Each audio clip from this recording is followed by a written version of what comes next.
Radio Insani, inspiratif, santun, dan islami. Bismillahirrahmanirrahim. Assalamualaikum warahmatullahi wabarakatuh. Alhamdulillahi rabbil alamin. Hamdan yuafi ni'amahu wa yukafi mazidah. Ashhadu an la ilaha illallah wahdahu la syarikalah. Wa ashhadu anna Muhammadan abduhu wa rasuluh. Allahumma salli wa sallim wa barik wa an'im ala abdika wa rasulika Muhammad wa ala alihi wa sahbihi ajma'in. Ya ayyuhalladzina amanu taqullaha haqqa tuqatih wa la tamutunna illa wa antum muslimun. Amma ba'd, fa inna asdaqal hadits kitabullah wa khairal hadyi hadyu Muhammadin sallallahu alaihi wasallam wa syarral umuri muhdatsatuha wa kullu bid'atin dhalalah. Kaum muslimin muslimat, Bapak, Ibu, saudara-saudariku, dimanapun Anda berada, para pemirsa, para pendengar yang dirahmati oleh Allah. Pertama, marilah kita panjatkan puji syukur kehadirat Allah Subhanahu wa Ta'ala. Di kesempatan siang hari ini, Allah Subhanahu wa Ta'ala kembali memberikan kemudahan kepada kita untuk mengadakan majelis ta'lim. Semoga apa yang kita usahakan menjadi amal ibadah bagi kita semuanya, menjadi kebaikan bagi kita semuanya. Thalabul ilmi kita berbuah dengan ilmu yang bermanfaat. Tidak lupa di kesempatan yang berbahagia kali ini, kita juga meminta kepada Allah Subhanahu wa Ta'ala agar saudara-saudara kita yang dalam perjalanan semoga diberikan kemudahan hingga tujuannya. Yang sedang sakit semoga diberikan kesembuhan. Yang sedang dalam kesulitan semoga diberikan jalan keluar dari Allah Subhanahu wa Ta'ala. Tidak lupa salawat serta salam semoga senantiasa tercurah terlimpah kepada panutan kita Nabi besar Muhammad sallallahu alaihi wasallam, keluarganya, para sahabatnya, demikian juga umatnya yang setia hingga akhir zaman. Ma'asyiral muslimin, Bapak, Ibu, kaum muslimin muslimat, dimanapun Anda berada yang dirahmati oleh Allah. Pada kesempatan kajian kita kali ini, kita akan membahas sebuah judul sebagaimana tadi disebutkan, kaya dan miskin adalah ujian. Allah Subhanahu wa Ta'ala di dalam alam semesta ini menciptakan segala sesuatu berpasang-pasangan. Ada siang, ada malam. Ada langit, ada bumi. Ada matahari, ada bulan. Ada kaya, ada miskin. Ada sehat, ada sakit. Ada kehidupan, ada kematian. Ada kegelapan, ada terang benderang, dan seterusnya. Saudaraku sekalian rahimani wa rahimakumullah. Apa hikmah dari diciptakannya segala sesuatu itu berpasangan? Allah Subhanahu wa Ta'ala, di antara nama yang Allah Ta'ala miliki adalah Al-Hakim, yang maha bijaksana. Yang kandungan daripada Al-Hakim ini adalah bahwasannya setiap ketentuan Allah di dalam syariatnya dan setiap ketentuan Allah di alam semesta ini ada hikmah di balik itu semuanya. Setiap pensyariatan Allah, perintah ataupun larangan, pasti ada hikmahnya. Demikian juga setiap ketetapan Allah di alam semesta ini pasti ada hikmahnya. Saudaraku sekalian yang dirahmati oleh Allah, Allah Subhanahu wa Ta'ala menyebutkan tentang apa yang Allah Ta'ala jadikan terjadi di alam semesta ini. Semuanya serba berpasang-pasangan. Di dalam surat Az-Zariyat ayat yang ke-49, Allah Subhanahu wa Ta'ala berfirman, "Wa min kulli syai'in khalaqna az-zawjaini la'allakum tadhakkarun." Wa min kulli syai'in, dan segala sesuatu, khalaqna az-zawjaini, kami ciptakan berpasang-pasangan.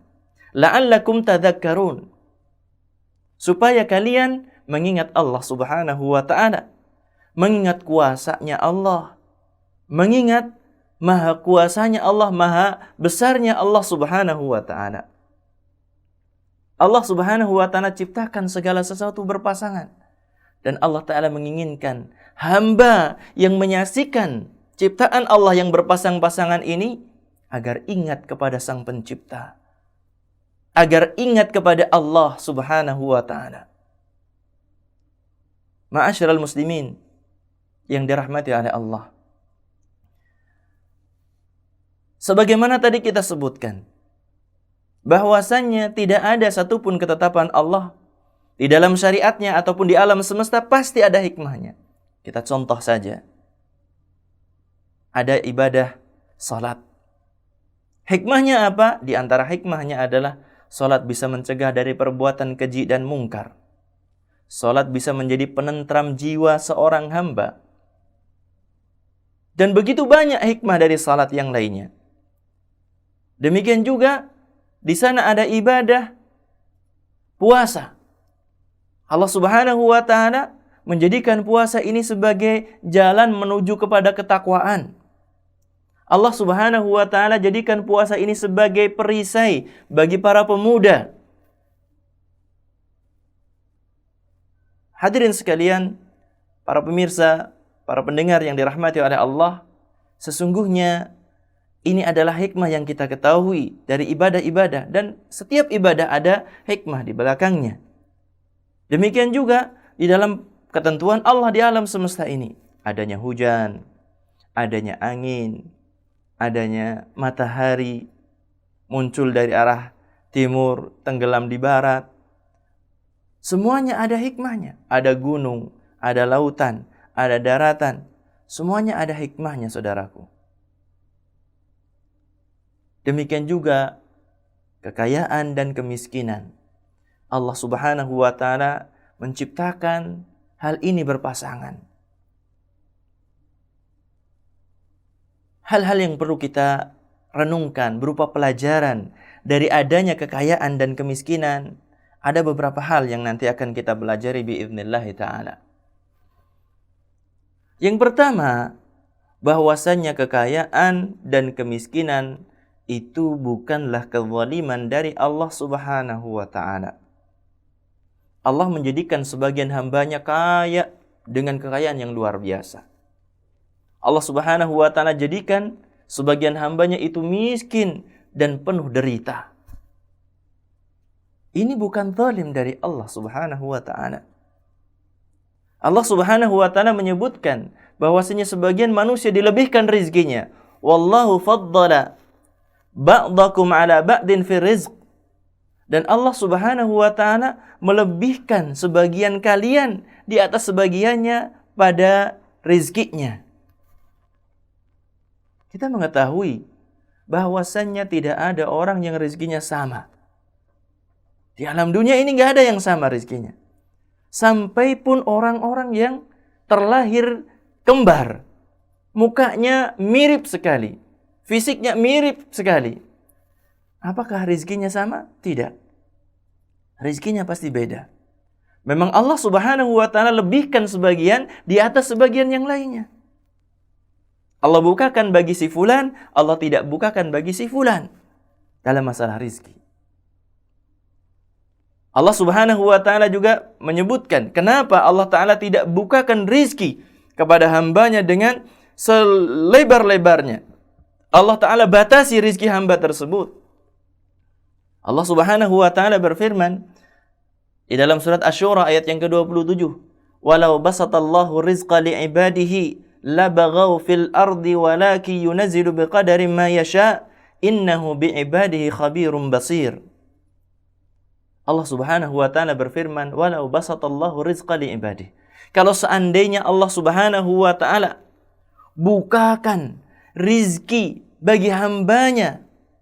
Disebutkan para ulama bahwasanya jika Allah ta'ala bukakan rizki bagi hamba melebihi dari kebutuhannya, labaghaw fil ardi, maka niscaya hamba tersebut akan melampaui batas dengan memiliki kesombongan, keangkuhan, dengan melakukan kezaliman kepada orang lain. Walaki yunazzilu biqadari ma yasha, Akan tetapi Allah Subhanahu wa ta'ala menurunkan rizki dengan ukurannya.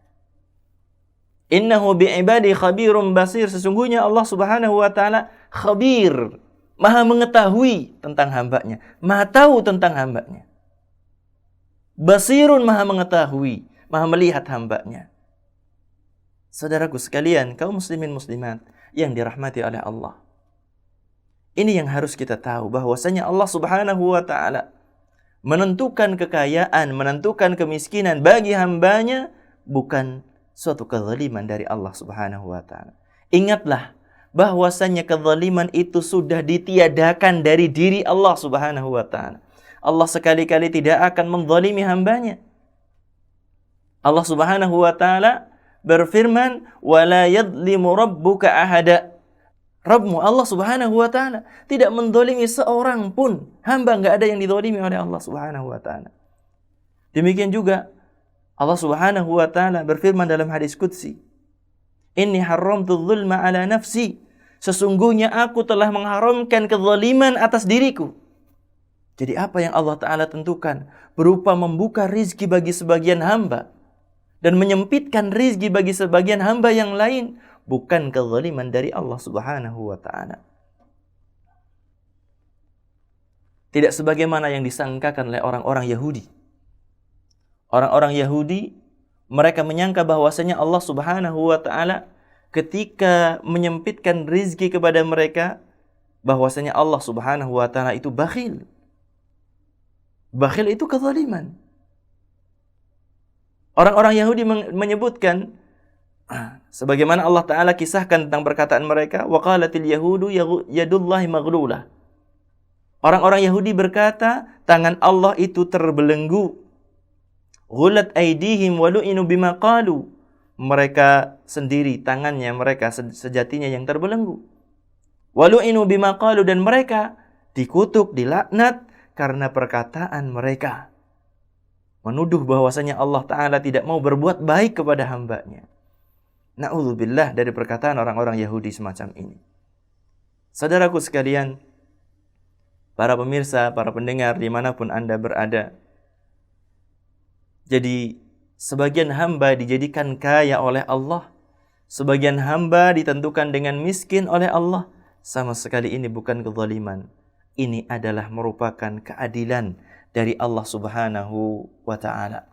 Ini adalah keadilan darinya. Kita lanjutkan pelajaran yang kedua yang bisa kita ambil dari adanya kekayaan dan juga kemiskinan. Sesungguhnya Allah Subhanahu wa ta'ala mengetahui hamba mana yang pantas kaya dan hamba mana yang pantas untuk jadi orang miskin. Allah tahu mana yang pantas kaya, mana yang pantas miskin. Kita saja bisa menilai kepada sekitar kita, sekeliling kita, saudara-saudara kita. Kalau ada seorang yang rajin, ulet usahanya, kemudian cerdas, pintar di dalam memanfaatkan kesempatan, maka semua orang akan mengatakan dia orang seperti ini pantas kaya. Apalagi Allah Subhanahu wa ta'ala yang menciptakan hamba tersebut pasti lebih tahu tentang hamba tersebut. Kalau ada orang yang malas-malasan untuk kerja, berat sedikit, malas, pengennya duitnya banyak tetapi kerjanya yang ringan. Kebanyakan kita seperti itu. Setiap orang akan mengatakan orang yang semacam ini adalah orang yang tidak pantas untuk kaya, pantasnya jadi orang miskin. Walaupun penilaian kita itu tidak mesti terjadi. Kadang-kadang orang seperti itu juga punya kekayaan yang wah. Saudaraku sekalian, para pemirsa, para pendengar yang dirahmati oleh Allah. Ini yang harus kita ketahui. Allah Ta'ala menentukan seorang jadi orang kaya raya, Allah itu tahu yang pantas baginya. Ketika Allah Subhanahu wa ta'ala menentukan kemiskinan bagi seorang hamba, Allah juga tahu hamba itu memang pantas untuk mendapatkan itu. Para pemirsa, para pendengar yang dirahmati oleh Allah. Allah Subhanahu wa ta'ala berfirman di dalam surat Al-Isra ayat yang ke-30. Inna rabbaka yabsutur rizqa liman yasha'u wa yaqdir. Innahu kana bi'ibadihi khabiran basira. Inna rabbaka, sesungguhnya Rabbmu, yabsutur rizqa liman yasha'u wa yaqdir. Sesungguhnya Allah, Rabbmu, dialah yang membukakan rizki bagi yang dikehendaki dan menyempitkan rizki bagi yang dikehendaki. Dan apa yang Allah Subhanahu wa ta'ala lakukan itu dilandasi dengan pengetahuan. Allah Ta'ala itu melihat kepada hambanya. Ketika menentukan jadi orang kaya, sebagian hambanya jadi orang kaya, Allah tahu dan melihat hamba tersebut. Allah tahu dan melihat hamba tersebut yang mau jadi miskin. Tahu tentang kondisi yang sejatinya.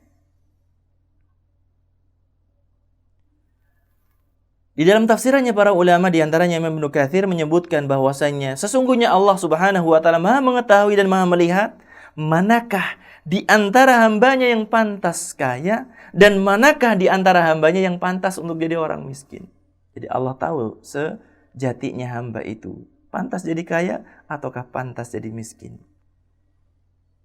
Bukan pembahasan kita untuk mengetahui kita pantasnya jadi orang kaya atau jadi orang miskin ya gitu. Bukan itu yang kita bahas. Tetapi Allah Ta'ala tahu tentang kita itu pantasnya jadi kaya atau jadi miskin. Coba sajalah kita lihat dalam kenyataan, dalam kehidupan kita. Ada seorang yang Masya Allah diberikan kemampuan untuk berpikir, menjangkau berbagai macam lini, sehingga dia memiliki karyawan yang jumlahnya sampai ribuan saja sanggup masih. Kalau kita, coba, kita punya karyawan satu? Tidak ternyata. Mikirkan diri kita saja sudah sanggup. Mikirkan keluarga kita sanggup. Kadang-kadang kita merasa, Masya Allah beratnya.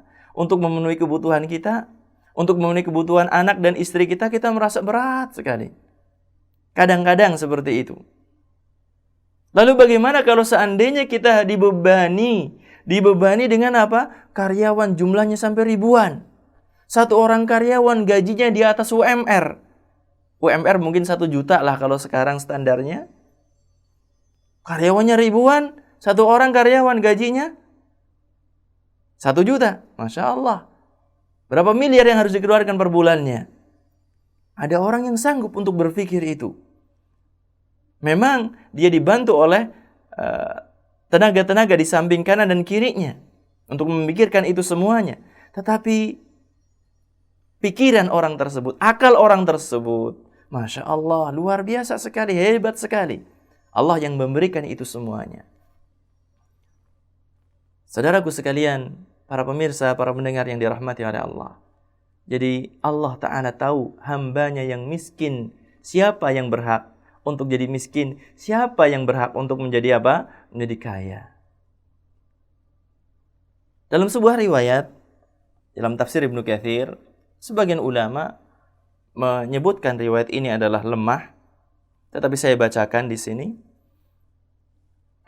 Disebutkan dalam riwayat tersebut, "Inna min ibadi man la yasluh imanuhu illa bil ghina, walau afqartuhu la kafar." Sesungguhnya ada hamba-hamba Allah yang tidak akan menjadi baik keimanannya kecuali kalau dia itu dijadikan sebagai orang kaya. Kalau dia dimiskinkan, dia akan kufur. Wa inna min ibadi man la yasluh imanuhu illa al-faqr walau aghnaytuhu lakafar. Dan ada di antara hamba-hamba Allah yang tidak akan menjadi baik keimanannya kecuali kalau dia dijadikan sebagai seorang yang fakir. Kalau dia dijadikan orang kaya, dia akan kufur. Mungkin kita akan dapati hal yang semacam itu. Atau mungkin kita melihatlah kepada diri kita masing-masing. Kita lihat kepada diri kita masing-masing. Kekayaan yang Allah Ta'ala berikan kepada kita, apakah melalaikan diri kita bahwasanya kita itu hamba? Atau bahkan mungkin kemiskinan yang diberikan kepada kita akan menjadikan kita kufur? Kita lihat kepada diri kita masing-masing. Saudaraku sekalian, para pemirsa, para pendengar yang dirahmati oleh Allah. Kalau kita melihat, ada sebagian orang yang mereka ketika kaya kemudian Masya Allah, dalam ibadahnya segala sesuatunya diberikan. Dia punya kesemangatan luar biasa dalam ibadahnya. Masya Allah. Mungkin ketika dia disempitkan rezekinya, dia akan menjadi orang yang tidak taat lagi kepada Allah. Sangat mungkin sekali terjadi seperti itu. Ada sebagian orang yang mungkin dengan kemiskinan yang dia rasakan, kesempitan hidup yang dia rasakan, kemudian dia bisa bersabar dengannya dan dia menjadi hamba Allah yang baik. Ketika diberikan kekayaan sedikit, sudah lupa dengan tugas-tugasnya itu semuanya. Para pemirsa, para pendengar yang dirahmati oleh Allah, kita lanjutkan yang ketiga. Sadarilah bahwasanya kekayaan dan kemiskinan sama-sama ujian dari Allah Subhanahu wa Ta'ala. Yang kaya diuji oleh Allah, yang miskin juga diuji oleh Allah. Selama ini, tentunya kita merasakan kenikmatan dari Allah begitu banyak. Di antaranya mungkin kemudahan dalam masalah rizki, walaupun tidak jadi orang kaya ya, tetapi ya paling enggak ya ada kemudahan bekerja, kemudian cukup untuk nafkah sendiri, demikian juga keluarganya cukup. Tentunya ini adalah bagian dari kekayaan. Ketahuilah bahwasanya ketika kita sedang diberikan kemudahan dalam masalah rizki, kita juga sedang diuji oleh Allah Subhanahu wa Ta'ala. Namun kebanyakan kita itu merasa diuji ketika disempitkan. Ketika disempitkan rezekinya, itu merasa diuji sekali oleh Allah Subhanahu wa Ta'ala. Banyak orang curhat, Ustadz, saya baru keluar dari pekerjaan saya. Sebagainya lagi, Ustadz, saya baru di PHK. Ada pemotongan jumlah karyawan di perusahaan saya. Saya sedang diuji, Ustadz.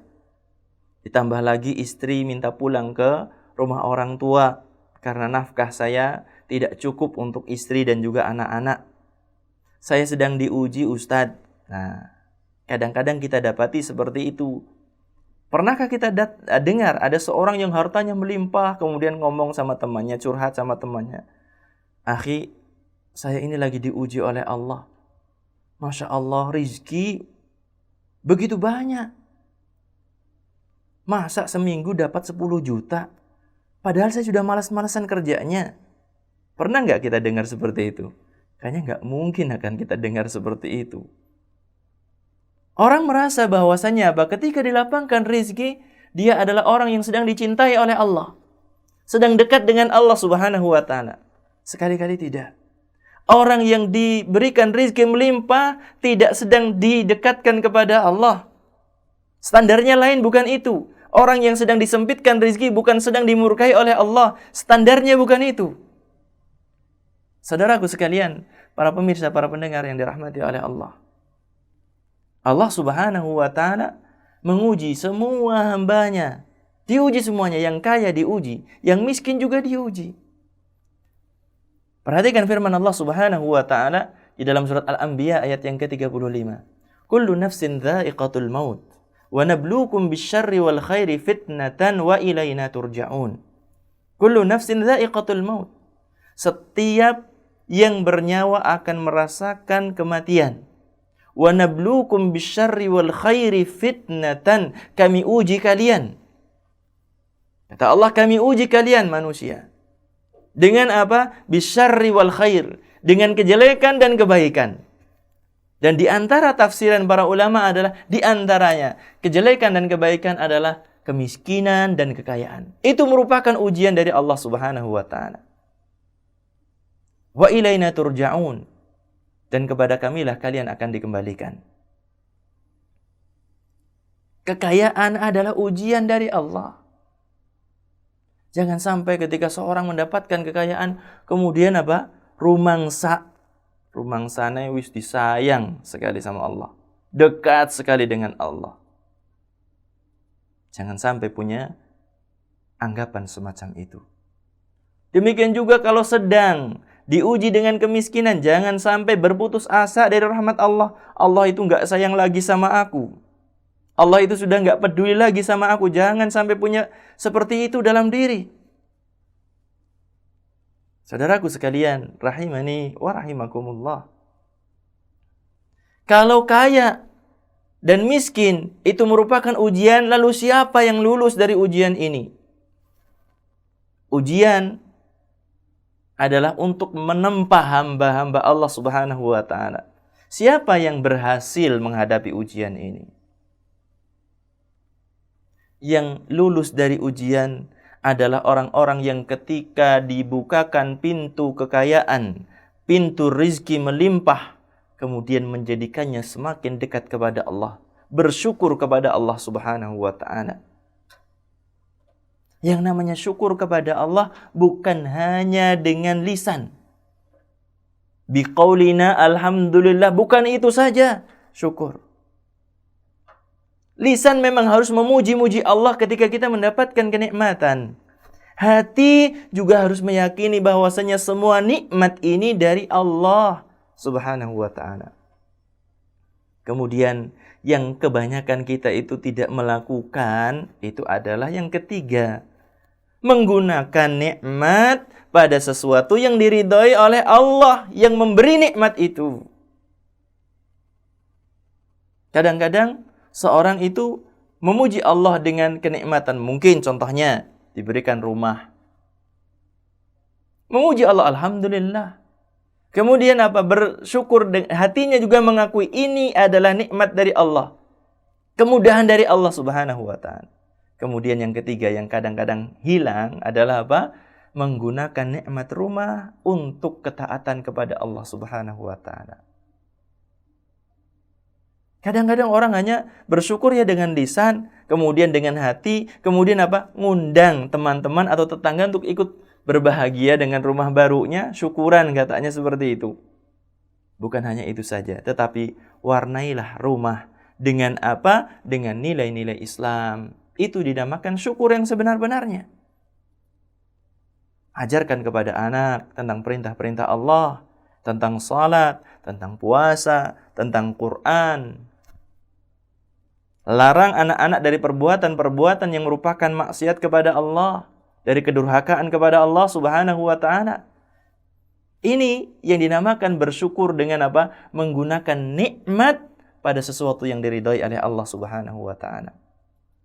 Jadi orang yang lulus ujian adalah orang yang diberi kekayaan, kemudian apa? Dia bersyukur kepada Allah.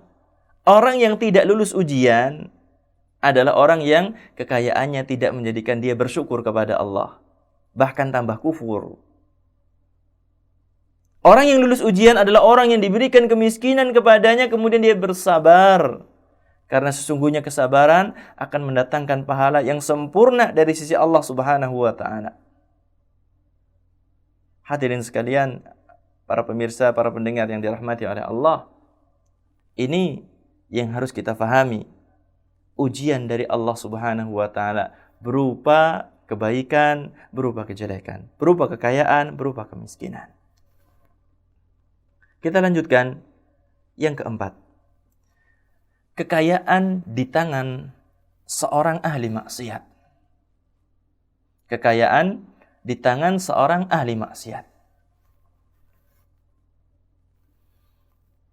Bisa jadi Allah Subhanahu wa ta'ala membukakan rizki dengan seluas-luasnya kepada seorang, namun dia adalah ahli maksiat. Dia terus maksiat kepada Allah dengan berbagai macam maksiatnya. Dan terkadang ada sebagian orang yang dia mendapatkan hartanya saja dengan cara yang haram. Umpamanya dengan jalan pesugihan, ngaji sugih. Itu juga merupakan sesuatu yang dilarang oleh Allah Subhanahu wa ta'ala.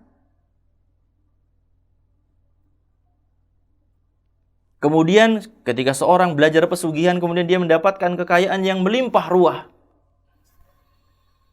Ketahuilah bahwasannya kekayaan yang melimpah ruah pada seorang bukan tanda satu kemuliaan, bagi orang tersebut. Bisa jadi itu merupakan istidraj dari Allah Subhanahu wa taala. Apa yang dinamakan dengan istidraj itu? Istidraj adalah seorang dibukakan pintu rizki dengan seluas-luasnya, sementara hamba tersebut bergelimang dalam maksiat. Rizki dibukakan dengan seluas-luasnya, dan dia itu bergelimang dalam apa? Maksiat. Sebagaimana Nabi alaihi salatu wassalam, beliau bersabda dalam sebuah hadis yang diriwayatkan oleh Imam Ahmad, "Idza ra'aitallaha yu'til 'abda minad dunya ma yuhib wa huwa muqimun 'ala ma'asihi fa innama dzalika minhu istidrajun." Jika engkau mendapati bahwasanya Allah Subhanahu wa taala memberikan kepada seorang hamba rizki yang melimpah, kenikmatan-kenikmatan dunia, sementara hamba itu terus bergelimang dalam maksiat kepada Allah Subhanahu wa taala, maka ketahuilah itu merupakan istidraj dari Allah Subhanahu wa taala. Istidraj itu adalah, kalau boleh kita ungkapkan, seperti jebakan. Nikmat dibukakan dengan seluas-luasnya, tetapi berakhir dengan apa? Azab di akhirat kelak. Nikmat dibukakan luas, seluas-luasnya, dia tetap bergelimang dalam maksiat kepada Allah. Nanti hukumannya berlipat ganda di sisi Allah Subhanahu wa taala di akhirat. Para pemirsa, para pendengar yang dirahmati oleh Allah Subhanahu wa taala, mari kita lihat bersama sosok fenomenal yang memiliki kekayaan luar biasa. Siapa yang tidak kenal Qarun? Qarun memiliki kekayaan yang sangat luar biasa. Bahkan Qarun ini, karena saking kayanya, di Indonesia namanya itu diabadikan. Coba kalau ada orang nemu harta kependem, apa namanya? Harta karun, kan? Nah, ini diabadikan di negeri kita. Karena apa? Saking kayanya Qarun, padahal Qarun tidak berkuasa di Indonesia. Wallahu alam. Sepengetahuan saya tidak berkuasa di Indonesia. Tetapi karena apa? Karena kekayaan yang luar biasa yang dimilikinya, kemudian dibenamkan oleh Allah ke dalam perut bumi, sehingga harta yang didapatkan oleh sebagian kaum muslimin di negeri kita ini yang terpendam dikatakan harta karun. Padahal harta peninggalan dari orang-orang kafir sebelum masa Islam. Dikatakan sebagai harta Qarun. Dia memiliki kekayaan yang luar biasa. Saudaraku, apakah bermanfaat kekayaannya? Tidak.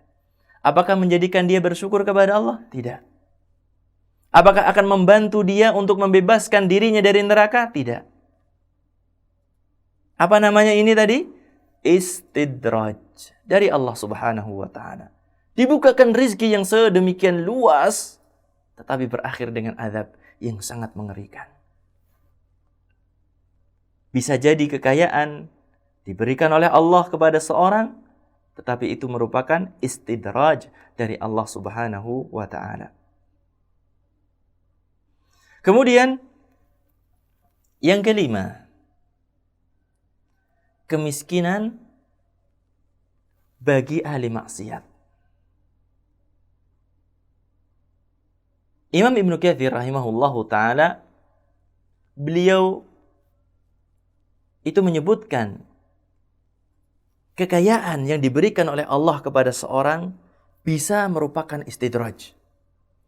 Kemiskinan juga bisa merupakan hukuman atas dosa seorang hamba. Kekayaan terkadang bisa menjadi istidraj, dan kemiskinan juga terkadang itu sebagai apa? Hukuman kepada seorang hamba dari Allah karena dosa-dosa di masa yang lalu. Kemudian Imam Ibnu Katsir mengatakan, maka kita berlindung kepada Allah Subhanahu wa taala. Minta perlindungan kepada Allah Subhanahu wa taala. Dari apa? Dari kekayaan yang merupakan istidraj dan dari kemiskinan yang merupakan hukuman atas dosa seorang hamba. Kita berlindung kepada Allah. Ya Allah, jadikanlah kekayaan, rizki yang ada pada hambamu ini sebagai jalan untuk menggapai ridhamu. Ya Allah, jadikanlah kemiskinan yang Engkau berikan kepada hamba-Mu ini sebagai jalan untuk menggapai surga-Mu dengan sabar, ya Allah. Kita harus minta seperti itu kepada Allah. Kita berlindung, jangan sampai harta, kemudahan yang diberikan oleh Allah kepada kita kemudian menjadikan kita berlindung kepada Allah. Jangan sampai harta, kekayaan yang diberikan kepada kita kemudian menjadikan kita semuanya sombong, menjadikan kita tidak mau bersyukur kepada Allah. Demikian juga kita berlindung kepada Allah Subhanahu wa taala dengan azab ataupun dari azab yang Allah Subhanahu wa taala timpakan kepada seorang karena karena dosa di masa yang lalu. Allah Subhanahu wa taala menyebutkan wa ma asabakum min musibatin fabima kasabat aydikum wa ya'fu an katsir. Wa ma asabakum min musibatin. Apa saja yang menimpa kalian dari musibah? Fabima kasabat aydikum. Bisa jadi karena apa? Karena ulah tangan kalian sendiri. Wa ya'fu an katsir, dan Allah Subhanahu wa taala memaafkan sebagian besar dari kesalahan-kesalahan kalian. Saudaraku sekalian rahimani wa rahimakumullah. Ini adalah beberapa pelajaran yang bisa kita ambil, yang bisa kita petik dari adanya kekayaan dan juga kemiskinan. Sebagaimana pada kesempatan-kesempatan yang lalu telah kita sebutkan tentang hikmah di balik sakit, maka sesungguhnya hampir sama. Kunci untuk mendapatkan kebaikan dari Allah Subhanahu wa taala bukan dengan kekayaan, bukan dengan kemiskinan itu sendiri. Tapi kuncinya untuk mendapatkan kebaikan dari Allah Subhanahu wa taala adalah dengan iman, dengan takwa. Yang kaya belum tentu mulia, yang miskin belum tentu dia adalah orang yang dihina oleh Allah Subhanahu wa taala. Sesungguhnya kemuliaan itu adalah dengan takwa kepadanya, dengan takwa kepada Allah Subhanahu wa taala. Inna akramakum indallahi atqakum. Sesungguhnya yang paling mulia di antara kalian di sisi Allah adalah orang yang paling bertakwa di antara kalian. Jadi kalau ditanya siapa yang lebih mulia, kaya yang bersyukur atau miskin yang bersabar, maka yang lebih mulia adalah yang memiliki ketakwaan yang lebih di sisi Allah Subhanahu wa taala. Dan Nabi sallallahu alaihi wasallam beliau bersabda, "Ajibtu lil mu'min, innallaha la yaqdi lil mu'min qada'an illa kana khairan lahu." Aku begitu takjub kepada seorang mukmin itu. Sesungguhnya Allah Subhanahu wa taala tidaklah menentukan takdir bagi seorang mukmin kecuali itu adalah yang terbaik baginya. Maka bekali diri kita dengan iman, niscaya Allah taala akan memberikan yang terbaik bagi kita semuanya. Wallahu a'lam bishawab. Ini materi kajian yang bisa kita pelajari pada kesempatan siang hari ini. Semoga yang sedikit ini bermanfaat bagi kita semuanya dan bisa kita terapkan dalam kehidupan kita. Amin ya rabbal alamin. Ya, terima kasih Ustaz atas penyampaian materi yang sangat bermanfaat dan tentunya memberikan motivasi dan pemahaman kepada kita berkenaan dengan kekayaan dan kemiskinan adalah ujian. Semoga kita bisa mengambil sikap-sikap yang terbaik atas kekurangan dan kelebihan yang kita miliki agar kita bisa memanfaatkan semaksimal mungkin harta-harta yang sudah ada di tangan kita, dan mungkin ada yang terlewat. Semoga ini menjadi pelajaran yang sangat berharga buat kita agar kita senantiasa bersyukur dan bersabar atas segala ketentuan Allah Subhanahu wa taala. Keluarga Insani, silakan untuk keluarga Insani yang akan bertanya, silakan bisa diajukan di nomor 085600100880. Masih seputar pembahasan kaya dan miskin adalah ujian yang tadi sudah disampaikan oleh beliau Ustadz Zakaria Ahmad hafizallahu taala. Baik Ustadz, di kesempatan hari ini sudah ada beberapa pertanyaan yang masuk. Yang pertama akan kami ajukan pertanyaan yang datangnya dari hamba Allah di Kaliori Banyumas Ustadz. Assalamualaikum Ustadz. Waalaikumsalam warahmatullahi wabarakatuh. Tolong jelaskan Ustadz, bagaimana nasib manusia tentang rezeki ini di dunia yang telah ditetapkan oleh Allah Subhanahu wa taala. Mungkin untuk memberikan motivasi bahwasanya ketentuan rezeki sudah Allah tetapkan, dan ini apakah akan memberikan pelajaran yang bagaimana Ustadz? Terkadang ada orang yang rezeki sudah ditetapkan oleh Allah Subhanahu wa taala, akhirnya mereka ini malas Ustadz. Mohon nasihatnya Ustadz. Terima kasih pertanyaannya, rizki yang diberikan oleh Allah kepada seorang hamba telah ditentukan semenjak kita masih dalam kandungan seorang ibu. Sebagaimana Nabi SAW menyebutkan bahwasanya seorang di antara kalian diciptakan di dalam rahim ibunya 40 hari berupa air mani, 40 hari berupa segumpal darah, 40 hari berupa segumpal daging. Kemudian setelah itu diperintahkanlah seorang malaikat untuk mencatatkan 4 hal. Yang pertama bikat birizki. Yang pertama ditentukan apa? Rizkinya. Dengan hadis ini menjadi jelas bahwasannya rezeki seorang itu telah ditentukan oleh Allah Subhanahu wa taala. Apakah ketika kita mengetahui bahwasannya rezeki Allah sudah ditentukan bagi seorang, kemudian kita diperbolehkan berpangku tangan, tidak bekerja, ini adalah tidak dibenarkan sama sekali. Rezeki Allah memang telah ditentukan, tetapi apakah ada di antara kita yang tahu rezekinya mau seperti apa? Tidak ada. Kalau seandainya jenengan ada yang tahu rezekinya seperti apa, silahkan berpangku tangan. Karena istilahnya kalau buat apa repot-repot kalau sudah ditakdirkan jadi orang miskin gitu ya. Mungkin sebagian orang seperti itu punya prinsipnya. Udah capek-capek belajar, kemudian usaha, ternyata takdirnya jadi orang miskin. Siapa yang tahu takdir ke depannya? Kan nggak ada yang tahu. Maka kita tertuntut untuk beramal, untuk berusaha. Karena apa? Nggak ada seorang pun yang tahu tentang apa? Rizkinya. Sebagaimana tidak ada seorang pun di antara kita yang tahu mau masuk surga ataukah masuk neraka. Nabi SAW mengatakan, "I'malu", beramalah kalian. Kalian akan dimudahkan kepada sesuatu yang telah ditentukan oleh Allah Subhanahu wa taala bagi kalian. Wallahu a'lam bishawab. Jadi tindakan seorang bertumpu kepada takdir. Takdir adalah sesuatu yang tidak diketahui, maka tidak dibenarkan bertumpu kepada sesuatu yang tidak diketahui. Wallahu a'lam bishawab. Ya, terima kasih Ustaz atas nasihatnya. Kita beralih pertanyaan yang berikutnya Ustaz. Dari hamba Allah yang tidak menyebutkan namanya. Bismillah. Assalamualaikum Ustaz. Waalaikumsalam warahmatullahi wabarakatuh. Bagaimana menyikapi tentang kekayaan ini atau mungkin harta yang sudah dimiliki oleh seseorang Ustaz? Bagaimanakah kita yang qadarullah memang sudah mendapatkan kekayaan dari keturunan ya, atau mungkin warisan dari orang tua? Apakah ini juga Ustaz, pertanyaannya terputus. Apakah ini juga termasuk takdir dari Allah Subhanahu wa taala yang menyebabkan seseorang itu bisa mendapatkan warisan atau kekayaan ini? Mohon nasihatnya Ustaz. Terima kasih pertanyaannya dari hamba Allah. Semoga Allah taala memberikan taufik kepada kita semuanya. Apa yang didapatkan oleh seorang itu semuanya telah ditakdirkan.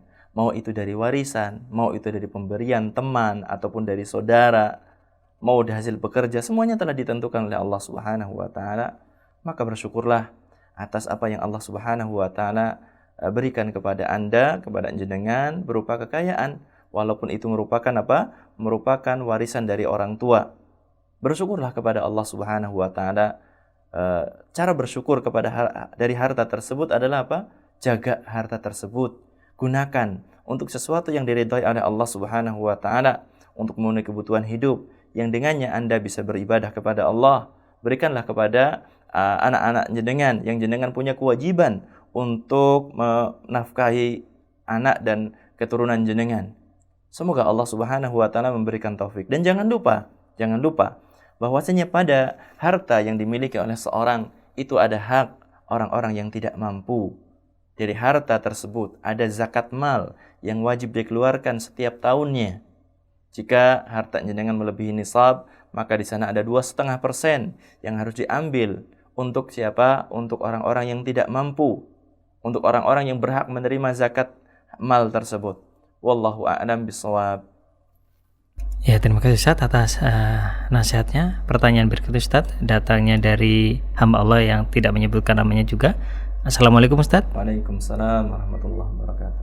Dikarenakan memiliki banyak hutang ya, atau hutang yang terlalu banyak hingga seseorang ini dinarapidanakan. Bagaimana kan nasibnya yang sudah dinarapidanakan di dunia ini di akhiratnya nanti Ustaz. Ini berkenaan dengan karena berhubungan dengan hutang itu akan dibawa sampai mati. Ini bagaimana konsekuensi orang yang sudah berhutang kemudian ternyata mungkin oleh pihak yang memiliki hutang ini dinarapidanakan. Apakah ini juga akan berakhir di dunia atau mungkin akan berlanjut ke akhirat Ustaz? Mohon nasihatnya.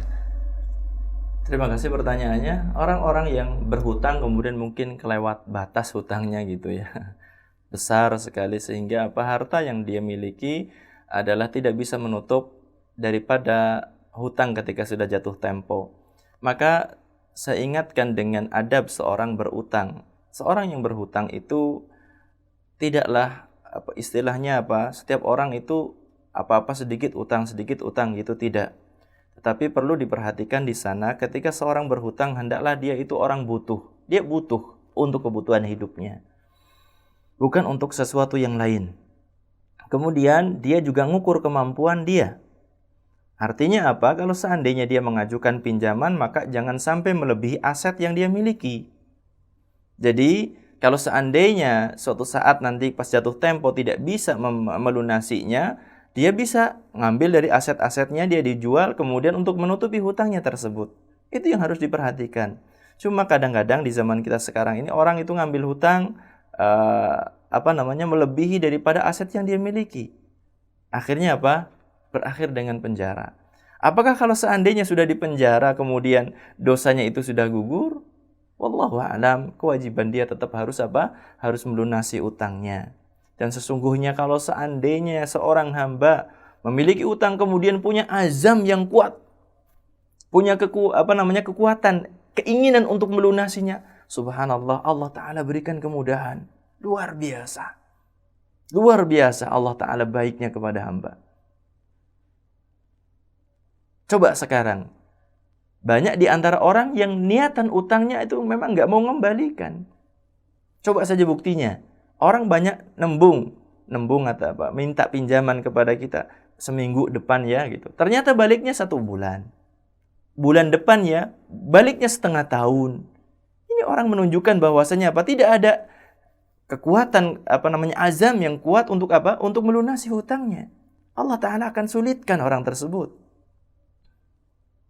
Dan hati-hati wahai saudaraku, kalau seandainya Anda dalam hutang Anda itu menzalimi orang lain. Ittaqi da'watal madzlum. Takutlah doanya orang yang terzalimi dengan utang Anda. Jenengan sudah ngomong seminggu kok jadinya 3 minggu. Ngomongnya 1 bulan jadi setengah tahun. Dan seterusnya, ini adalah kezaliman dari jenengan. Apalagi jenengan gak minta maaf, gak mengemukakan uzur ini dan itu gitu ya.